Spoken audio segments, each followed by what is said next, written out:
મિત્રો અગેન 2026ની આ પ્રથમ કાઉન્સિલ મિટિંગમાં આપ સૌનું હાર્દિક સ્વાગત કરું છું. નવા વર્ષની શુભેચ્છા આપું છું. આ નવા વર્ષે આપને સુખ સમૃદ્ધિની પ્રાપ્તિ થાય, આપ સકુશળ રહો, આપના સેન્ટરોની એક્ટિવિટી વધે, આપના સેન્ટરોના મેમ્બરો વધે એવી પ્રાર્થના શ્રી જીનેશ્વર દેવને હું અત્યારે કરી રહ્યો છું. આવેલ સૌ સેન્ટરના કમિટી મેમ્બર્સ, પ્રેસિડેન્ટોને હું આવકારું છું. આવેલ મહાનુભાવો, મહેમાનોને હું ખાસ આવકારું છું, એમનું અભિવાદન કરું છું. આ નવું વર્ષ એક નવી સ્ટ્રીમ લઈને આવ્યું છે. બંધારણ પ્રમાણે દર 2 વર્ષે એટલે દ્વિવાર્ષિક જૈન જાગૃતિ સેન્ટ્રલ બોર્ડની ચૂંટણી આયોજિત થાય છે. બધી જ કાર્યવાહી નિયમ પ્રમાણે, પદ્ધતિસર, સિસ્ટમ પ્રમાણે કરવામાં આવેલ હતી. પહેલાં 2 ચૂંટણી કમિશનરો નમાયા, શ્રી રમેશભાઈ મોરબિયા અને શ્રી કિરણભાઈ શાહ. આપણું ફેલ સેફ જુઓ, પ્રૂફ જુઓ, સેફટી જુઓ. માની લો 2માંથી 1 ઇલેક્શન કમિશનર બીમાર થયા, ક્યાંય બહાર જવાનું થયું, તો સ્ટેન્ડ બાય ઇલેક્શન કમિશનર તરીકે શ્રી રાજેશભાઈ શાહ, પેડરોડના પ્રેસિડેન્ટ, એમને પણ નિમવામાં આવેલા. આ ત્રણેય મહાનુભાવો મળી ચોથા જેઠાભાઈ, 4th શ્રી જેઠાલાલભાઈ દેડિયાને પણ આપણે સ્ટેન્ડ બાય ઇલેક્શન કમિશનર તરીકે નિમ્યા હતા. પર્પઝ એ હતો કે ચૂંટણી પ્રક્રિયામાં કોઈ પણ જાતનું વિઘ્ન આવે નહીં. કોઈને કાલે કંઈ વાંધો વચકો પાડવો, કંઈક થવું આજકાલ કોમન છે. જેવી ચૂંટણી થાય એટલે લોકો આવી જાય, અરે આ બરાબર નહોતું, ઓલું નહોતું, આમ નહોતું, આના ફોર્મ, આની ચકાસણીનું શું થયું, આમ છે તેમ છે. એ બધું અવોઇડ કરવા માટે અને આપ સૌનો સમય ન બગડે એના માટે મેં ખાસ આટલી તૈયારી કરીને રાખેલી. આખી પ્રક્રિયા આ નિમેલ ચૂંટણી કમિશનરે બહુ શાંતિથી, પદ્ધતિસર પાર પાડી. એટલી બધી ટ્રાન્સપરન્સી મેન્ટેન થઈ, લોકોને સવાલ પૂછવાનો મોકો ન મળ્યો. 6/12/25 ચૂંટણી નોટિસ મોકલવામાં આવેલી. ટોટલ 12 ફોર્મ આપણે આપ્યા હતા. 12 ફોર્મ પાછું ખેંચવાની સમય અને તારીખ પણ આપેલ. 12 ફોર્મમાંથી 10 ફોર્મ આપણી પાસે ભરાઈને પાછા આવ્યા. એમાંથી મુંબઈમાંથી 8 અને બહાર ગામના 2 પદાધિકારીઓ, એમ 10 પોઝિશનની સામે 10 જ ફોર્મ આવ્યા હોવાથી કોઈ પણ જાતનું ઇલેક્શન કરવાની જરૂરત રહેતી નથી. અને બધા જ ઉમેદવારો નિર્વિવાદ, બિનવિરોધ ફરી એકવાર ચૂંટાઈને આવેલા છે. આ એક જૈન જાગૃતિની ઉપલબ્ધિ છે, સિદ્ધિ છે. તમે જે કોઈ આગળ વધતા એટલું જરૂર કહીશ કે બંધારણ, હમણાં રાહુલ ગાંધી બંધારણની ચોપડી લઈને 6 મહિના ફર્યા, બંધારણ હલાવતા રહ્યા. કોન્ટ્રારી ટુ ધેટ, આપણા માટે બંધારણ બહુ પવિત્ર છે. જે પણ ચૂંટણીની પ્રક્રિયા કરી બંધારણ પ્રમાણે કરવામાં આવી, બંધારણને ધ્યાનમાં રાખીને કરવામાં આવી. કદાચ એનું પરિણામ છે કે આ ચૂંટણીની પ્રક્રિયા દરમિયાન કોઈ પણ જાતના અવરોધો ક્યાંયથી પણ આવ્યા નહીં.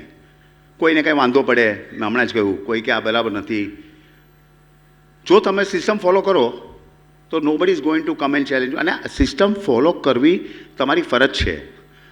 કાઉન્સિલ મેમ્બર, કેબિનેટ મેમ્બર, બધાની જ ફરજ છે, અમારી ફરજ છે, ચૂંટણી કમિશનરની ફરજ છે. અને ટ્રાન્સપરન્સી રાખવાનો ફાયદો શું છે? It is open field. તમે કોઈ પણ આવીને ફોર્મ ભરી શકો. ઓફકોર્સ એલિજિબિલિટી ક્રાઇટેરિયા બહુ ક્લિયરલી બંધારણમાં લખવામાં આવ્યો છે, બધાને ખ્યાલ છે. આ લોકો અપ્લાય કરી શકે છે, કાઉન્સિલ મેમ્બરો. ફોર્મ આપવાની ડેટ, પાછું ખેંચવાની ડેટ, સમયગાળો, નોટિસ બધું બરાબર કર્યું અને ultimately result is what? Once again no competition, no discussion, અને 10ની સામે 10 ફોર્મ, એટલે આપણે ઇલેક્શન પૂરું જાહેર અહીંયા કરીએ છીએ.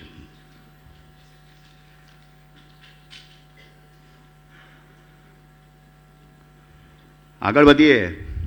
મને 4 વર્ષ પહેલાંની વાત યાદ આવે છે. જરા વાતાવરણ ભયજનક થઈ ગયું ત્યારે અચાનક રાતોરાત વેન્યુ કેન્સલ થઈ ગયા, કંઈક લોકો કોર્ટના આંટા મારતા થઈ ગયા, કંઈક ચાલ્યું. પણ એ ભયજનક વાતાવરણને સરળ બનાવી અહીં જે કમિટી બેઠી છે એમણે શપથવિધિ કરી અને કાર્યભાર સંભાળ્યો. બેકગ્રાઉન્ડમાં કોર્ટમાં જશું, આ વાંધો છે, તે વાંધો છે, એવા બધી જાતનું ડિસ્કશન ચાલ્યા કરું. આટલી મોટી સંસ્થામાં શું છે, આવું ઘણું ચાલ્યા કરે. કમિટીએ નક્કી કર્યું આપણને સોંપવામાં આવેલી જવાબદારી આપણે કેવી રીતે નિભાવી શકીએ એની પર ધ્યાન આપીએ. રાધર દેન ડિસ્કસિંગ એની અધર થિંગ, સૌથી પહેલું કામ આપણે આ કરવું જોઈએ. 2022થી 23માં અમે લોકો કન્સોલિડેશનમાં લાગી ગયા. શું જ્યારે આવા 2-3 ગ્રુપ પડે કે ડિસ્કશન થાય એટલે પ્રેઝન્ટ કમિટીની જવાબદારી વધી જાય. પ્રેઝન્ટ કમિટી શું કરે, બધાને વિશ્વાસમાં લે. એ લોકોને કે અમુક સિસ્ટમ ચાલુ છે, ડિસ્કશન ચાલુ છે, એની પર ધ્યાન આપવાની બદલે આપણે સંસ્થાની પ્રગતિ, સંસ્થાના વિકાસ તરફ ધ્યાન આપે. આ પ્રેઝન્ટ કમિટીની જવાબદારી થઈ જાય અને આ અમે બહુ સારી રીતે નિભાવ્યું. ઘણું ચાલ્યું બેકગ્રાઉન્ડમાં, અમારું ફોકસ બહુ ક્લિયર હતું. Let's start the consolidation. વિખરાયેલા સેન્ટરો, થોડા નબળા પડેલા સેન્ટરો, એને મજબૂત કર્યા, નવા સેન્ટરો ખોલ્યા. નવા સેન્ટર કેટલા ખુલ્યા, શું કર્યા, આપણા ચેરમેનશ્રીના અહેવાલમાં આપને જરૂરથી માહિતી આપશે. હું તો જસ્ટ તમને એક 4 વર્ષનો ચિતાર આપી અને આગળ વધતો ચાલું છું. બીજું ખાસ કામ એ કરવામાં આવ્યું, જૈન જાગૃતિ સેન્ટર એને બધાને સાથે કેમ રાખવા, શું કરવું. આ અમારી કમિટીનો, અમારા ચેરમેનશ્રીનો, ટ્રસ્ટના ચેરમેન રમેશભાઈ મોરાભાઈનો સૌથી પહેલો પ્રથમ વિચાર આ હતો કે આપણે એવું શું કાર્ય કરીએ. ઓફકોર્સ આપણે બધા સાથે છીએ, જૈન જાગૃતિના સેન્ટરો છે, પણ ખરેખર સાથે કેવી રીતે કરવા, આ મારા માટે એક ચેલેન્જ સમાન હતું. અમારા ચેરમેન શ્રી કિશોરભાઈ શેઠે એમાં આગેવાની લીધી અને બધા જ જૈન જાગૃતિ સેન્ટરો એમના માર્ગદર્શન હેઠળ એકબીજાની સાથે કામ કરવાની શરૂઆત કરી. 1-2 મિનિટમાં જ હું તમને સમજાવીશ કે આ કેવી રીતે પોસિબલ થયું ને કેમ થયું.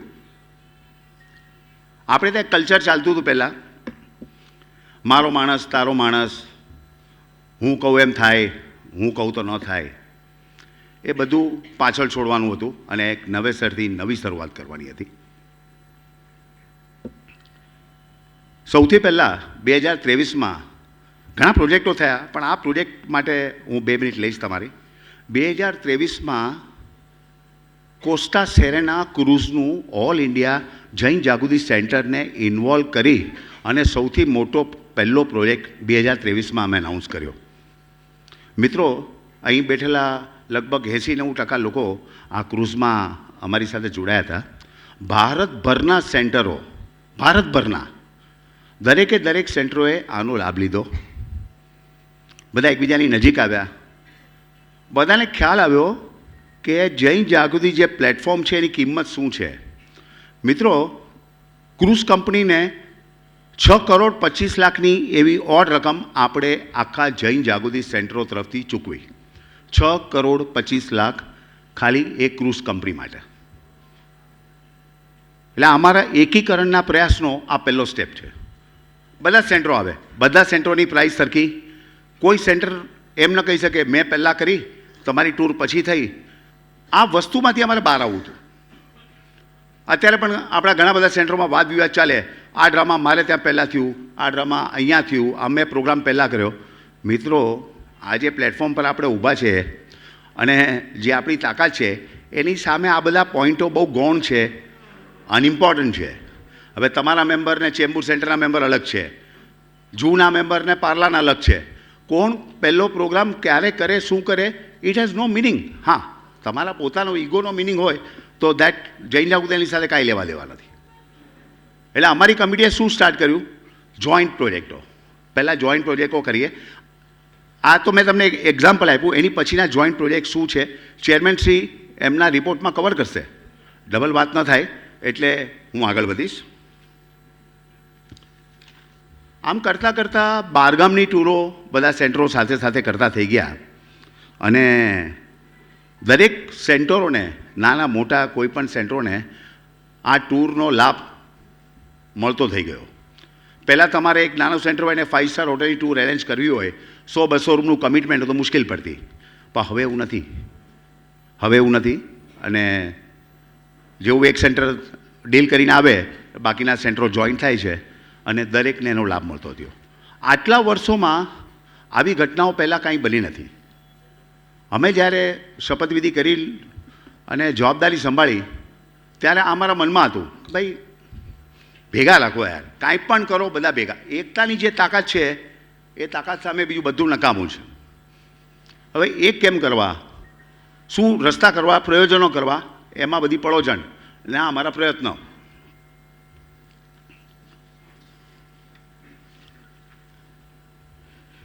તમે જોશો ગયા 4 વર્ષમાં જેજેસીના મુંબઈના સેન્ટરો બહુ મોટા બિગ બજેટ પ્રોગ્રામમાં ઇન્વોલ્વ થઈ ગયા. જેજેસી સેન્ટર, જેજેસી પ્લેટફોર્મની શું વેલ્યુ છે ને એ 2-4 મિનિટમાં આપણે સમજીએ. તમે સૌ કાઉન્સિલ મેમ્બરો, આમંત્રિત મહેમાનો બધા અહીંયા બેઠા છો. બધા અહીંયા ઝવેરબેનમાં કરે, કોઈ એસપીમાં પ્રોગ્રામ કરે, પાર્લામાં મુકેશ પટેલમાં કરીએ. મિત્રો, હવે આપણે નીતા મુકેશ અંબાણીમાં પ્રોગ્રામ કરતા થઈ ગયા. મુગલે આઝમ, રાજાધિરાજ, હમારે રામ, આ બધાની કરોડો રૂપિયાની ટિકિટો આપણે લેતા થઈ ગયા. મુગલે આઝમની જો વાત કરીએ તો ઘાટકો પરથી જ જે 4-5 આપણા સેન્ટર છે એ લોકોએ કદાચ 40 લાખની ટિકિટ લીધી. પાર્લામાંથી જૂ છે, બીચ સાઈડ છે, બીજા બધા સેન્ટરો મળીને 20-30 લાખની ટિકિટ લીધી. 60-70 લાખનો અમાઉન્ટ તો સાહેબ કશું જ નથી, નથિંગ. અને નીતા મુકેશ અંબાણી, આ બધા મોટા મોટા પ્રોડ્યુસરો, આ બધા આપણી પાછળ લાગ્યા. એ લોકોને ધ્યાન આવ્યું કે ભાઈ આ તો બહુ મોટો માસ છે. અહીંયા પૈસા ખર્ચવાળા લોકો વસે છે. આ જૈનો છે, એ લોકો પાસે તાકાત છે, એ લોકો પાસે શક્તિ છે, એનો ઉપયોગ કરો. હવે કોઈ પણ મોટો પ્રોગ્રામ લોન્ચ થાય નીતા મુકેશ અંબાણીમાં, પહેલો ફોન રમેશભાઈને કાં તો કિશોરભાઈને જાય છે. તમે અહીં બેઠેલા સેન્ટરો વિચાર કરો, તમારી તાકાત શું છે? શું? હવે નવરાત્રિની વાત કરો.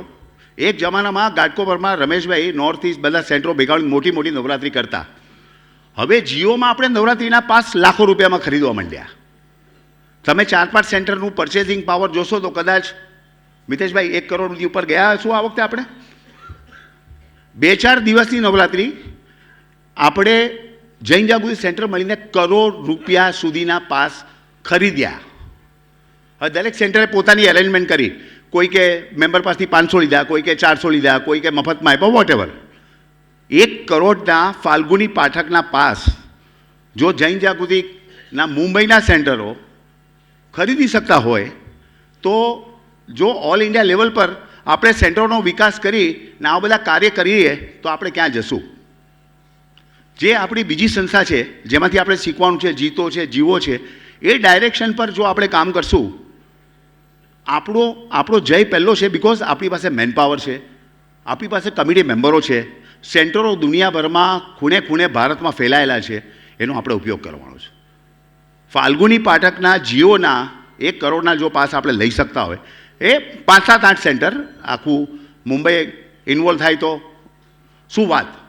તો કદાચ ફાલ્ગુની પાઠકનો જીઓમાં પ્રોગ્રામ જ આપણે રાખશું અને આપણે જ મેનેજ કરશું.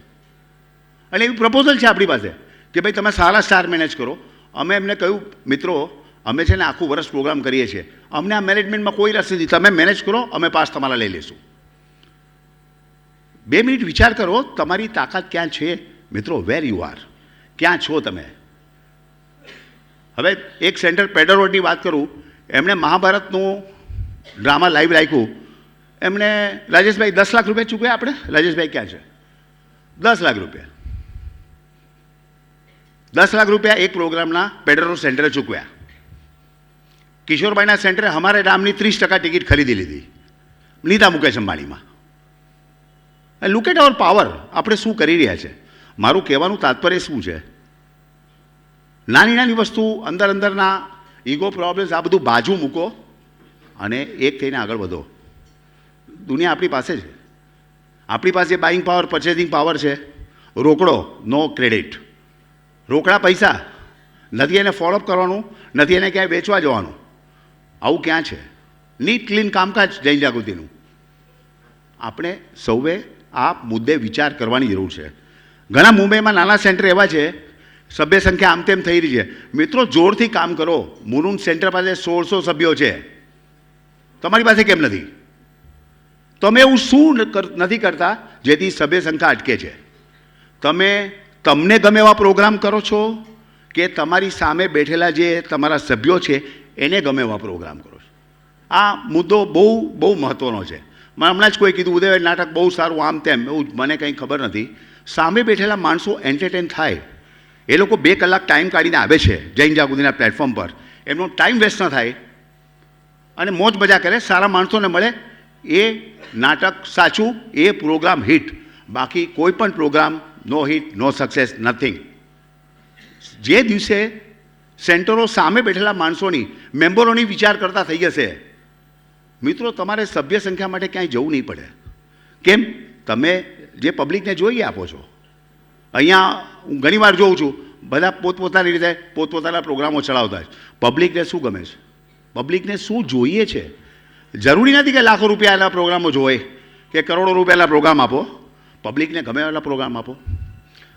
આ 2 મિનિટ તમારી લીધી જૈન જાગૃતિના પ્લેટફોર્મને સમજવા માટે, આપને થોડું સમજાવવા માટે કે આપણી તાકાત ક્યાં છે, આપણે ક્યાં ઊભા છીએ, આપણે શું કરી રહ્યા છીએ અને આપણે શું કરી શકીએ. મિત્રો, આ પ્લેટફોર્મ પરથી ઘણીવાર આવી વાત થાય છે, પણ આવા તબક્કે જ્યારે નવી કમિટી આવી રહી છે ત્યારે વાત એકાદ વાર હજી વધુ કરવા મને સોચ લાગતો નથી. આગળ વધીએ. સૌથી મોટી વાત આ બધા વાતના કન્ક્લુઝનમાં, અમારી કમિટીએ કિશોરભાઈના માર્ગદર્શન હેઠળ એવું વાતાવરણ બનાવ્યું કે સેન્ટરો એકબીજાની એક્સપર્ટાઇઝનો લાભ લેતા થઈ ગયા. હવે નોર્થ ઇસ્ટ સેન્ટર છે, હિતેશભાઈ ભેદા છે, કોઈ પણ 5 સ્ટાર હોટલને બરાબર ડિસ્કશન, નેગોશિએશન આ છે તે છે. રમેશભાઈના, ઓફકોર્સ રમેશભાઈના માર્ગદર્શન સાથે, કારણ કે હોટલવાળો 10 લાખ રૂપિયા કેશ માગે, એડવાન્સ માગે, તો રમેશભાઈ નીચે ટેબલમાંથી કાઢે, હાલો 10 લાખ.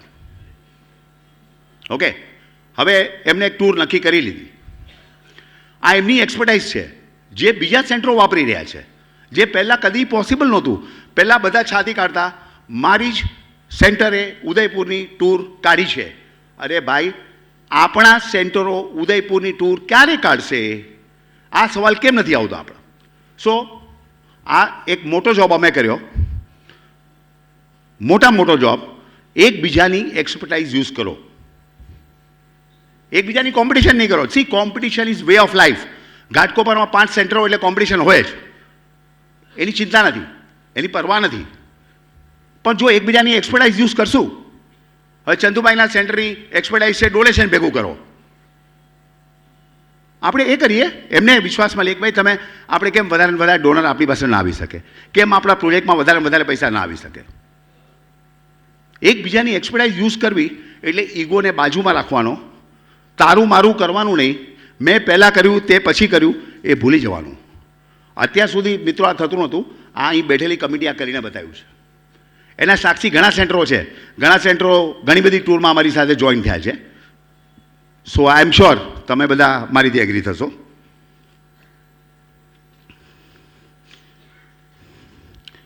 હવે કમિટીના વર્કિંગ પર થોડી વાત કરીશ, આપનો થોડો સમય લઈશ. અમારા બંને ચેરમેન શ્રી કિશોરભાઈ શેઠ જેજેસી સેન્ટ્રલ બોર્ડના ચેરમેન અને Shri Rameshbhai Morbiya જેજેસી central board charitable ટ્રસ્ટના ચેરમેન, બંનેના અમે જેટલા વખાણ કરીએ એટલા ઓછા છે. એ બંને જેન્ટલમેને અમને એક દિશા આપી, એક માર્ગ આપ્યો, સાથે ભેગા મળી અને કાર્યો કેમ કરવા એની સમજ આપી, અમારી સાથે રહ્યા. કિશોરભાઈએ અમને ડિસિપ્લિન શીખવાડી, હિસાબ કિતાબ શીખવાડ્યો, પ્રોજેક્ટો કેમ કરવા, બધી જ વાતોમાં અમને સાથે રાખ્યા અને અમારી સાથે ચાલ્યા. ખભે ખભા મળવીને કેમ કામ કરવું, કેમ પોતે વધારે કામ કરવું, કલીગ્સોને ઓછા કામ આપવા, એ અમે આ બંને ચેરમેનો પાસેથી શીખ્યા. ડિસિપ્લિન અમે ખાસ કિશોરભાઈથી શીખ્યા.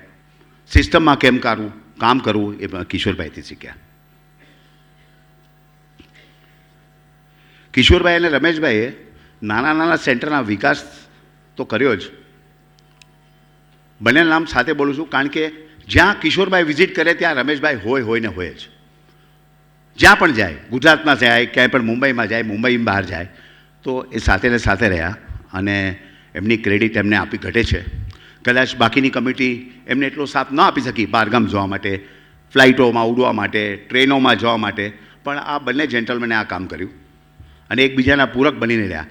પહેલી વાર મિત્રો એવું થયું કે સેન્ટ્રલ બોર્ડ અને ચેરિટેબલ ટ્રસ્ટના બંને ચેરમેનો ખભે ખભા મિલાવીને કામ કરતા દેખાયા.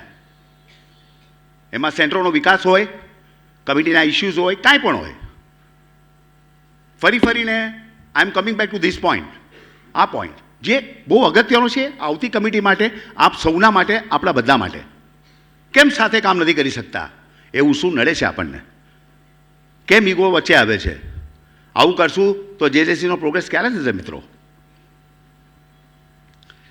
પહેલેથી આપણે ત્યાં તારી પહેલાં હું ને મારી પછી તું, એ કન્સેપ્ટ ચાલતો આવ્યો છે, which we wanted to break.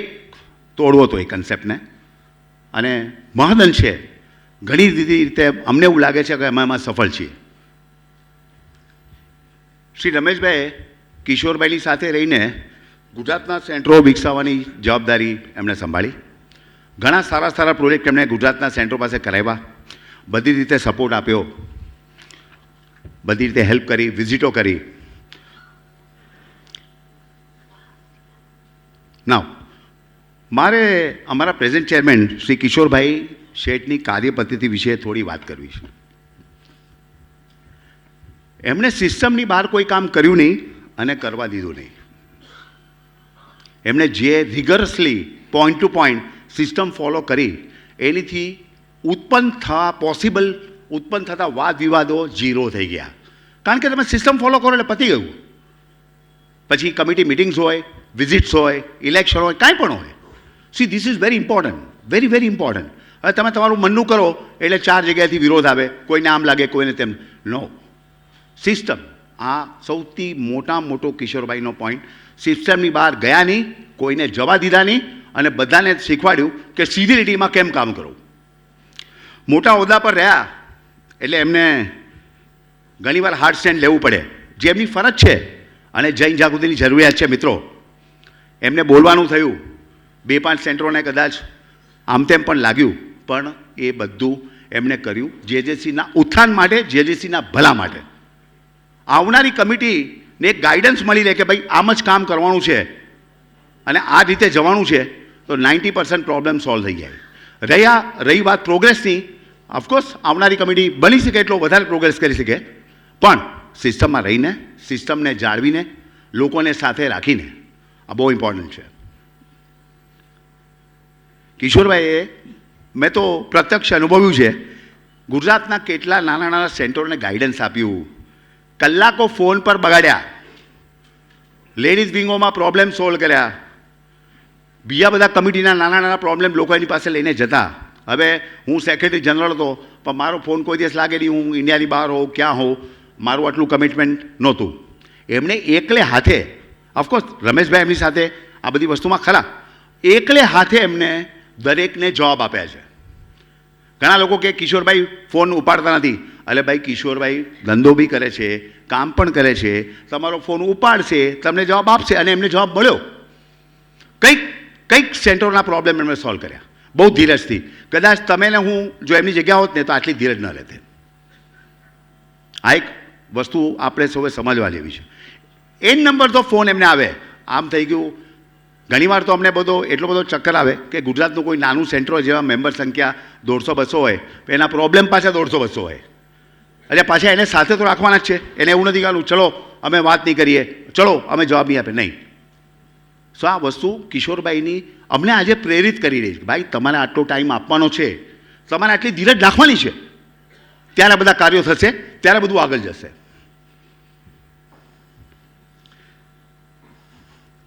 આવા કાર્યનિષ્ઠ ચેરમેનને આપણે જેટલા બિરદાવીએ એટલા ઓછા છે. ડિફિકલ્ટ ટાઈમમાં એમણે સુકાન સંભાળ્યું, લાઈન પર લાવ્યા બધાને અને પ્રોગ્રેસના કામ કરતા કરી દીધા. As a secretary general, as a committee member, મારાથી એમના તરફ સેલ્યુટ છે. એમણે જે ધીરજ રાખી છે અને ધીરજથી કામ કર્યું છે, પોસિબલ નથી સાહેબ. વર્ષ 2024-25 પર આવીએ. આપણું 50મું વર્ષ, એની ઉજવણી શાનો શોકતથી કરવાના પ્લાનિંગો. ચેરિટેબલ ટ્રસ્ટ, એમના ફંડ્સ આપણી સાથે નથી, આપ સૌને ખબર છે. અમારા બંને ચેરમેનોએ આ જવાબદારી ઉપાડી લીધી. ઓફકોર્સ આપણે બધા સેન્ટરો બધા એમની સાથે હતા, પણ એમણે જવાબદારી લીધી. રમેશભાઈ તો પહેલેથી જૈન જાગૃતિ તરફ ડોનરોને આકર્ષિત કરવા માટે જાણીતા છે. લાભે જ છે. ઘણા ડોનરો રમેશભાઈ થ્રુ આવ્યા છે અને એમને જૈન જાગૃતિને ઘણો ફાયદો કરાયો છે. અહીં જે સેન્ટર હાજર નથી એ લોકો બી રમેશભાઈના લાવેલા ડોનેશનના પૈસા વાપરી ચૂક્યા છે. આ આપ સૌ ધ્યાનમાં રાખજો. યુવા મેળો હોય, કાંઈ પણ હોય, રમેશભાઈનું ડોનેશન હોય. પણ મિત્રો, આ વખતે 50 વર્ષની ઉજવણીમાં કિશોરભાઈ આગળ આવ્યા, આપણા ચેરમેન. રમણીક ગોસાલિયા આરએસજી જેવી કંપનીને ઇન્ટ્રોડ્યુસ કરી અને પ્રોજેક્ટોમાં સ્પોન્સર બનાવ્યા, ફાઇનાન્સ ઊભો કર્યો. રહી વાત, આપ સૌ કમિટી મેમ્બરોએ સેન્ટરોએ પૂરી કરી, વિલ યુ મેરી મી કર્યું, બધું કર્યું. ફાઇનાન્સ બધો ચેલેન્જ થઈ ગયો. મારા ખાસ ધન્યવાદ રમેશભાઈ અને કિશોરભાઈને છે કે 50મા વર્ષની ઉજવણી બાબતમાં 1 રૂપિયાનું ટેન્શન કોઈને આવ્યું નહીં. દરેક પ્રોજેક્ટો સારી રીતે કોઈ પણ જાતની શોર્ટેજ વગર પૂરા કરવામાં આવ્યા. આનો સંપૂર્ણ શ્રેય આ બંને ચેરમેનને જાય છે.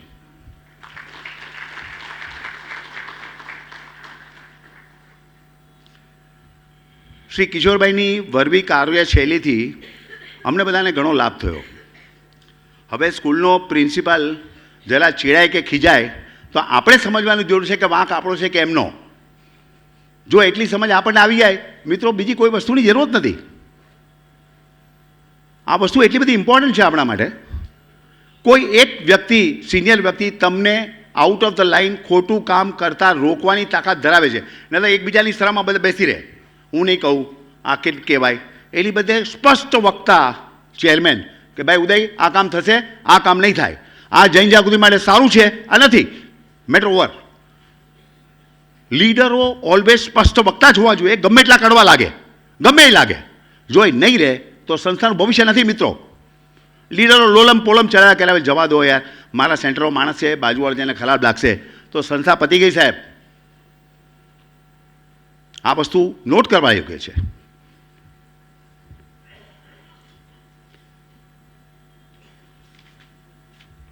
વધારે સમય નહીં લઉં, હજી 1-2 વાત આપના ધ્યાનમાં લાવવી છે. જેજેસીમાં જે કલ્ચર પ્રચલિત હતું, આપણે થોડી વાત કરી, મારો માણસ, તારો માણસ, આ સેન્ટર મારું માને છે, ઓલો મારું માને છે, આમ છે, તેમ છે. આ કલ્ચરનો અંત લાવવાવાળા કિશોરભાઈ શેઠ છે. એમણે યોગ્ય માણસને યોગ્ય કામ આપ્યા. મારી એક્સપર્ટાઇઝ આ છે તો ઉદય તું આ કર, મિતેશની એક્સપર્ટાઇઝ જાય, મિતેશભાઈ તમે આ કરો, હિતેશ તમારી એક્સપર્ટાઇઝ આ કરો. એમણે એવું ન જોયું કે આ મારો માણસ છે, રમેશભાઈનો છે, એક્સભાઈનો છે, નહીં. So this is the approach મિત્રો. આને અપ્રોચ કહેવાય. રાઈટ માણસોને રાઈટ જવાબદારી. એવું નહીં કે આ રોજ મને મસ્કા મારે છે એને આપો. સાહેબ, અત્યાર સુધીના કલ્ચરમાં ફર્સ્ટ ટાઈમ 4 વર્ષમાં એવું થયું છે કે લાયકાત પ્રમાણે લોકોને પ્રમોટ કરવામાં આવ્યા છે. લાયકાત પ્રમાણે તમે જ્યારે નવી ટીમની શપથવિધિ થશે ત્યારે તમે જોશો કે આપણે ટીમ સફળ કરીએ છીએ. એવું નથી કે અમે બેસી ગયા એટલે બેસી ગયા, બાપાઓ બધું અમારું જ છે, નહીં, નથી લાઈક દેટ. જ્યારે શપથવિધિ થાય ત્યારે તમે જોજો, તમને નવા ચહેરા દેખાશે. કેમ? અમારું માઇન્ડ ફ્લેક્સિબલ છે. અમારા leader Rameshbhai, Kishorbhai mind flexible છે. એમણે આઈડેન્ટિફાઈ કર્યું છે કે જો વધારે ને વધારે સેન્ટરો અને લોકોને ઇન્વોલ્વ નહીં કરીએ, જૈન જાગૃતિનું ફ્યુચર અંધકારમય છે. એટલે આ કલ્ચરને ખતમ કરવાવાળા અમારા ચેરમેન શ્રી કિશોરભાઈ છે. હું છાતી ઠોકીને કહું છું, હું એનો સાક્ષી છું. કોઈ મારો માણસ તારો માણસ નહીં ચાલે. કામ કરો અને નહીં કામ કરો, okay bye bye. This is very good for us. આપણા માટે બહુ સરસ છે મિત્રો. આમાંથી આપણે શીખવાનું છે.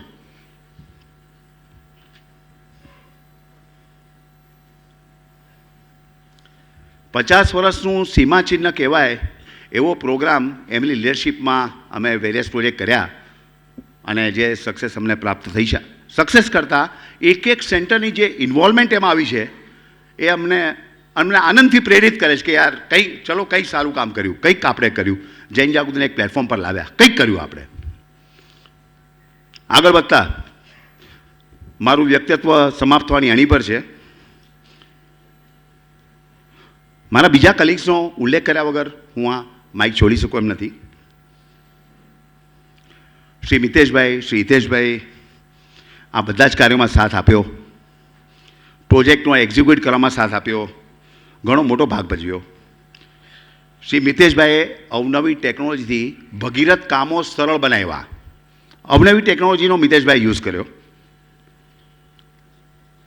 ક્રૂઝના બુકિંગ વખતે આટલું major mammoth booking without any problem કમ્પ્યુટરની મદદથી બહાર પાડો, સોફ્ટવેર બનાવ્યો, એવા કંઈક કાર્યો એમણે કર્યા. હિતેશભાઈ, રમેશભાઈના માર્ગદર્શન હેઠળ નવી નવી 5 સ્ટાર હોટલો ગોતી, સારી ડીલો નક્કી કરી. અગેન આ ડીલ બધા માટે કોમન રહી. એવું નહીં કે હિતેશભાઈએ પોતાના સેન્ટર ઓછા પૈસા, તમારા સેન્ટર વધારે પૈસા, નથિંગ લાઈક દેટ. આ બહુ મોટી ઉપલબ્ધિ છે સાહેબ. આ અમારા એકીકરણના પ્રયાસની હું તમને એક પછી એક પ્રૂફ આપતો જાઉં છું, સાબિતી આપતો જાઉં છું કે ભાઈ કેમ કેમ કેમ અમે વિચાર્યું, કેમ આ કર્યું. આ પ્રૂફ છે બધા. એક ટૂર એમણે કાઢી, 10 સેન્ટર ગયા, દરેક સેન્ટરની પ્રાઇઝ એક, દરેક સેન્ટરને એક સરખો વ્યવહાર. આનાથી વધારે શું જોઈએ?